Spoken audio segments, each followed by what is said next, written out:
It's so great to speak with you. I'm Avery from Comics Beat. Hi, Hi, Avery. Avery. I'm Rachel from the Mary Sue. Hi, Hi, Mary. Rachel. Rachel. Hi. All right. So, Avery, do you want to go first? yeah, is that okay? Yeah, that's fine. Um, Corey, I think the sheriff is one of the funniest characters, and I'm curious, how do you balance humor with the more dramatic turns for the character? Great question. The comedy stuff comes pretty easily. The scripts that we get are chock full of juicy, tender bites of funny stuff. The more dramatic stuff, I tend to, in previous seasons, especially the stuff with regarding the previous my partner from Chris and I worked on that quite a bit. One on one, talked about some stuff from the past of my own life experience and tried to invoke much of what I had experienced in that particular instance with grief into that moment. But it's rare that you have an opportunity to have a show and a character within the same hour that you can go through that goofy, off the wall type humor to something that literally shatters you to your core. It's tough. It's tough sometimes, but I enjoy it. I think it's because it's real. That's where you get your most sense of who these people are as people is when you see them ride that roller coaster that we all ride. So I like it. That's Well, wonderful. and I wanted to ask you guys with this season, I think it's so much fun because most of these characters have been interacting with Harry as if he was a human. And now that Harry is probably the most human he's ever been, they all kind of have this idea that there are aliens or there's something going on.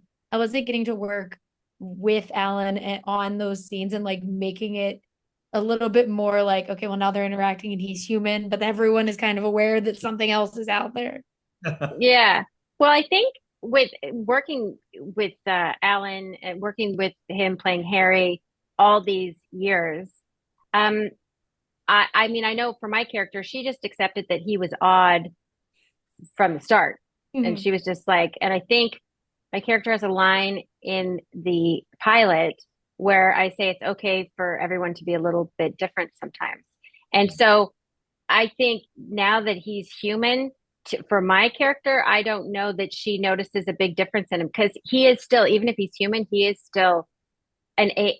He knows this world as an alien. Mhm. So it's I know for my character, I didn't really notice much of a difference. I just, obviously love whenever I get to work with Alan and see him be Harry. Absolutely, yeah. The first two episodes that he directed, where he's directing and also playing the manted Harry, pretending to be alien Harry, pretending to be human Harry, So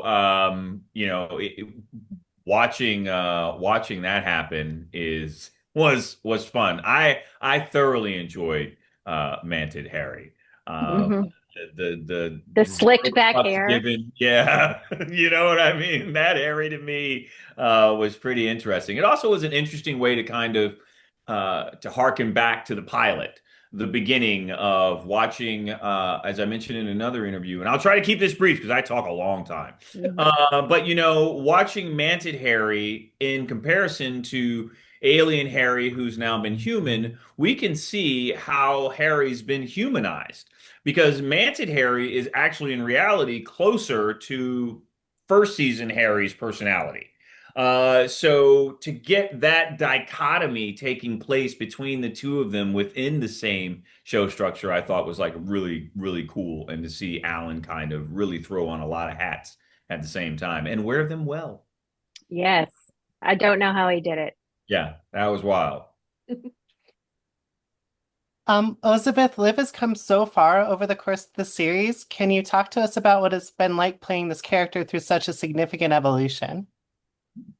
It has been the honor of my career to be this character, first of all, to be someone who is so genuinely kind and caring and loving and accepting, And to see her evolve from someone who has like undealt with trauma, um, who just always feels like she's in trouble all the time, in life, but especially with Mike, obviously, because she's far more comfortable with her friends and her husband than she is with Mike at the beginning.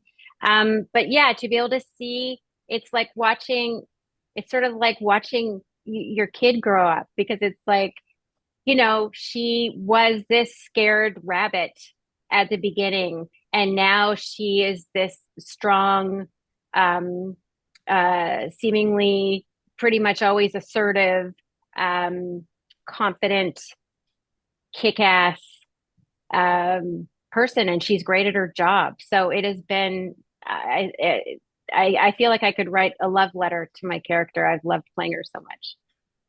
That's fantastic. Well, you guys brought up the fact that Alan directed the first two, and I think it's so interesting when, now that the show's in the fourth season, you guys all have a kind of camaraderie with each other, and then now like he is in a different position of, I don't want to say power, but it's just like a different kind of world that he's in. How was it all as a cast? Well, how was it all as a cast getting to kind of experience director Alan and all work together as a community to kind of make those two episodes as special as they are? I mean, I can't speak for Corey, but we both had a positive experience, but it was amazing to work, because he knows the show, he knows us, and we got to, and he's an actor. There's always, I've worked with some wonderful directors who were not actors in the past, but I have found that you can always tell when you're working with a director who knows what it's like to be on the other side of the camera, because they know how vulnerable you feel and how the smallest things can throw you. And so Alan knows all that, and he knows all of us, and he knows all of our characters. So like, I've never quite had an experience like that. For me, it was incredible. And it was great, and his work, was outstanding. His episodes coming right out of the gate set the tone for what I think season 4 is going to be. I think a lot of little fuses were lit at the end of season 3, and they're all converging on this same point that we're all headed towards. How it will play out as we get there, that's going to be the fun part of the journey. But his ability to bring Harry to all of these different places and all of these different takes and spins on him, it's really something to watch. Watching him sometimes, especially if you're looking at the over my shoulder, sometimes on Alan's coverage, you'll see the few times when we are together, my shoulders are moving. I've noticed it when I watch the show. It's because I'm laughing. It's really hard to watch him do some of the things that he's doing and not have a reaction. I mean, our characters get to have a reaction to a certain degree, because we get to see, we live in a reality where he's a little weird, he's a little off, you know what I mean? But sometimes where he goes, the things that y'all don't see and the things that get cut out sometimes, oh my God, man. Like I would love like a full-blown like Resident Alien Raw, where you get to see like all of the shit that they probably are like, guys, we can't. I certainly have had directors or Chris or Robbie come up in between takes and be like, no, we can't, you can't do that. You can't do that one. I mean, so it happens, but it's fun. It's fun. We have a good time. We have a good time. Yeah, we do. Yeah. Well, I'm going to keep my fingers crossed for an unrated. Yeah. It's so great to speak with you. I'm Avery from Comics Beat. Hi, Avery. Hi, Avery. Hey guys, how are you? Hey. So to start, this crew knows the most about Harry as an alien, but I think this season is so much fun because he is the least human he's ever gotten to be. And so the people who knew him as an alien have to interact with him as almost human Harry.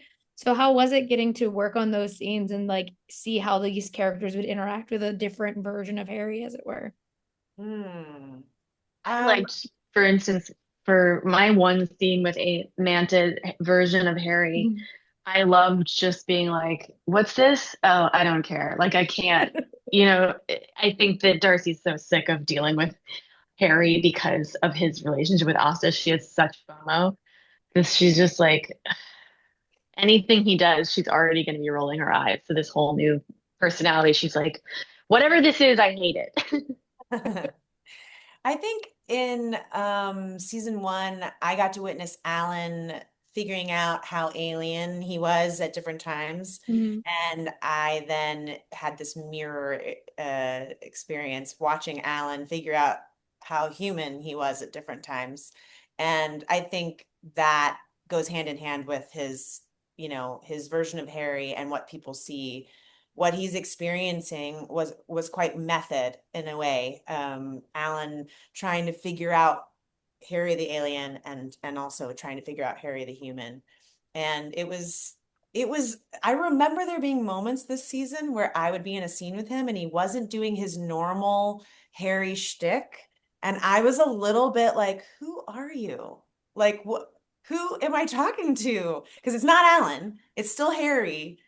But I was like, Asta was definitely a little bit like, wow, is this what you'd be like? Oh, okay. I'm kind of weirded out.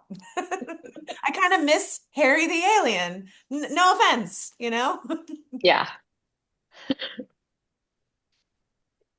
My first question is for Sarah. Obviously, Sure. kind of been involved in the sci-fi side for longer than most of the other characters, but then you also are involved in the medical side, and I'm curious what goes into portraying a medical professional, especially under such unusual circumstances. Avery, thanks for asking because no one asks about my nursing skills that I have learned while being on this show. Yes. In season 2, I have to get a bullet out of Alan/Harry, and I had a nurse with me who taught me 30 minutes before we shot exactly how to pull the bullet out and how to sew it back up properly and even tie the knot. And I had to, in 30 minutes, figure out how to not only do it, but do it like I've done it for years. And I have to say, like, when they did close-ups, that was me. That wasn't some stunt double. I was pretty proud of myself. Which makes it look Just good. doing it. Yeah, I was doing it. And I have talked to people in the nursing field, and I've actually said, like, when I've gotten to meet them at cons, they've all been really complimentary. And I've said, like, does it feel like weird? I mean, are we doing it right? And they're always like, yeah, obviously the scenario, the circumstance is not normal, but like in a small town, you would only have so many types of scrubs. You might be a little bit more loose with certain patients, and patients. And so it's been a fun part of Asta's experience, not only having to deal with otherworldly things, but then having to deal with otherworldly, like, in season 1, finding out he's an alien and he's got blue blood and she's got to put her hand up his chest and then she like all she can do is put vodka on it. I mean, I don't know, what was it like? You got to like pass him after finding out that he was an alien. You got to pass him in the diner. Remember you got Oh yeah, to it's just a little drive by. But how Just fun like is that? yeah, totally new context for Harry. I'm so glad they asked about the nursing side of what Me you too. do because I'm like it's true, like her doing all those stitches and sewing him up, and that's a really hard thing to do on It TV. Yeah. Do well, and you do Well, it just in general, like thank you to the nurses of the world. I'm like I bow down to you, but like I was also like, hey, this is good to know. Like if I'm ever in a situation, if you ever get when we're out there in the woods together, I got you. I got you with the sewing and needle kit. Maybe in season 5 you'll get to know a little bit more about the Grey's Anatomy. Oh my God. Wow. Oh my God. Oh, that was good. I can't believe how long have you been holding on to that? Insane. Wow. Years. I got cast in the show just for this moment. Yes. You wouldn't believe the strings I pulled. Well, I wanted to ask you guys because every time I interview you, I think it's all like everyone just, I feel like everyone has gotten closer and closer and closer throughout the years of this show as a cast. So I wanted to know, like, how is it going into season 4 and like looking back on season 1 and not only just with your characters, but with all of you guys as people getting to grow with these characters and grow with each other throughout the 4 seasons we've had. Well, Max is a grown man. Judah is an adult. My little boy is as he's a He's like, teenager. hey. We're like, oh, Jesus Christ. Jump scare. It's really humbling. It's like as you probably know, like it's insane to come into a project. In our case, Sarah and I have been best friends for 20 years, and then come into this whole world full of people who right off the bat you're like, oh, I'm really excited to be working with these people. And then at 7 years later, to have been through so many life events, to have built this rapport with one another, to love everyone so much and to consider these people family. It's been really satisfying because I think it shows in our work. I think it deepens the relationships on screen and makes them more nuanced, and there's so much trust there, and you see people really go out on the skinny branches and be vulnerable and give everything away because we feel like we've got each other's backs. And I think that's the fruit of all of that love that we feel for each other off stage, is that the performances are really rich and dynamic because we do really all care about each other so much. Well said. Well said. I'm just going to sneak in one last question here before our Do time it. is out. Alice, Darcy is a messy character. What's it like playing someone who's a work in progress? It's great. It's really amazing. I love playing from my past experience as a messy, 20-year-old and early 30-year-old, because a lot of what Darcy is doing is sort of based on the experience. I'm in recovery, and so playing someone who's having issues with substance abuse is pretty challenging, but also very important to me. And writing this character, I know Chris has given me a lot of leeway to help shape her. But the way the writers on this show, the team, have taken care of all our characters, but have taken care of this very messy person's journey has been really touching to me. I miss Darcy when I'm not playing. You know what I love about Darcy too is like we're all messy, but Darcy like wears it on her sleeve, doesn't apologize for it, but she is actually so relatable to so many people who watch her that I think it's refreshing when she's on the screen because you're like, well, at least we know we'll get the truth from this character. You know what I mean? Watching somebody try, like fall down and get up. It's not about how many times you fell down. It's about how you get up, and watching somebody get up like that is very, it's very humane. It's very human to have a character like that on the show. Absolutely. It's so great to speak with you. I'm Avery from Comics Beat. Hi, Avery. Hi, Avery. So, Alan, I'm curious, what was it like playing a second alien this season? It was great.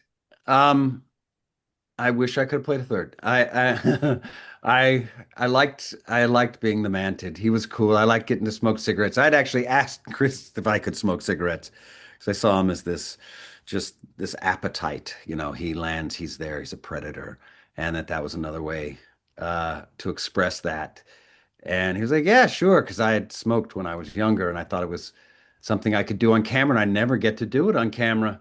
And smoking stinks. That's right, kids. Don't start. Hurts your lungs. It actually hurts. But it was, he was that, and Harry is Harry. He's a little more unsure of himself. He's open to growth. He's the alien that came to kill everybody, but he had a heart. And then this season, he definitely has a very different journey from the Mantid because he has lost his alien energy and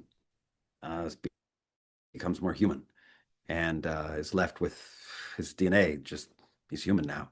And so that opened up a whole nother journey for him, not just becoming more human and looking at these other people as, oh, I like these humans and they have these great qualities and some bad qualities, but to actually be one and now like, oh, I'm on this side of it now.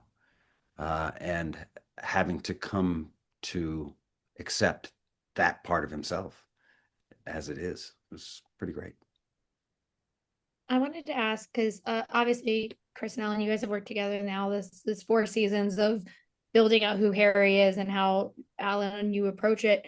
But how different was it working together as a writer and a director when you got to direct those 2 episodes, Alan? And how was it, Chris, for you to kind of change that relationship with Alan and how you guys saw the show? It's a good question. I mean, it changes with every director, but I see my role when we have a new director trying to support them and making sure the show feels like the show, but support their vision and taking what they have to it.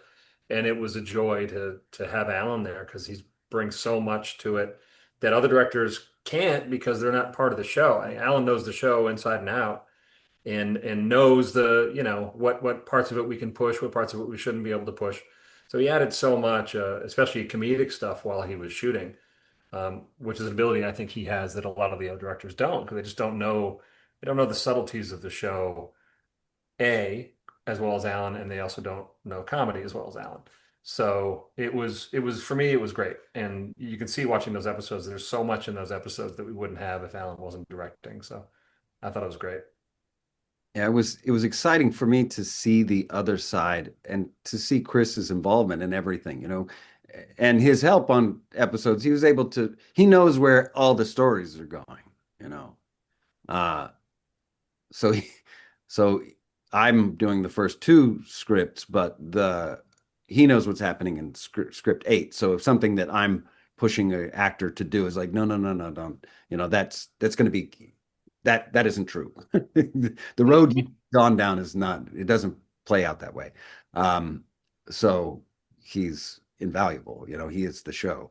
But getting to watch all of the people who contribute to the show, from the props to the costumes to just the whole production department,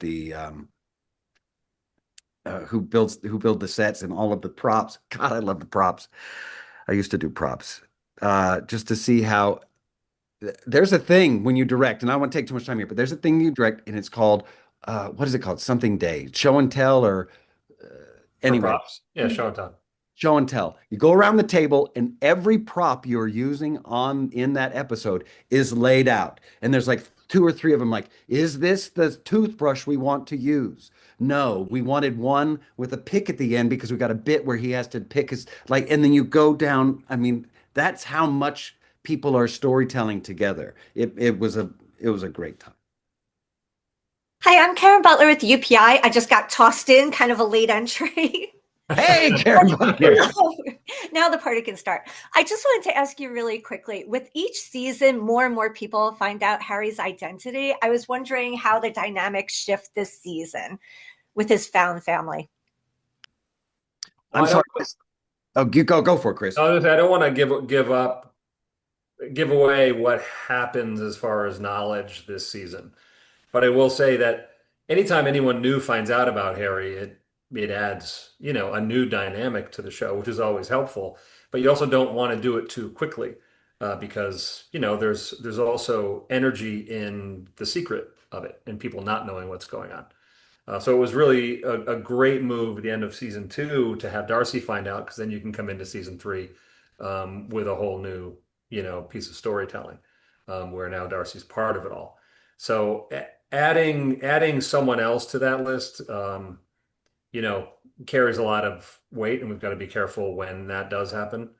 I will say that this season, someone else will find out, and I don't want to say who or give it up, but there's a lot of moves this season.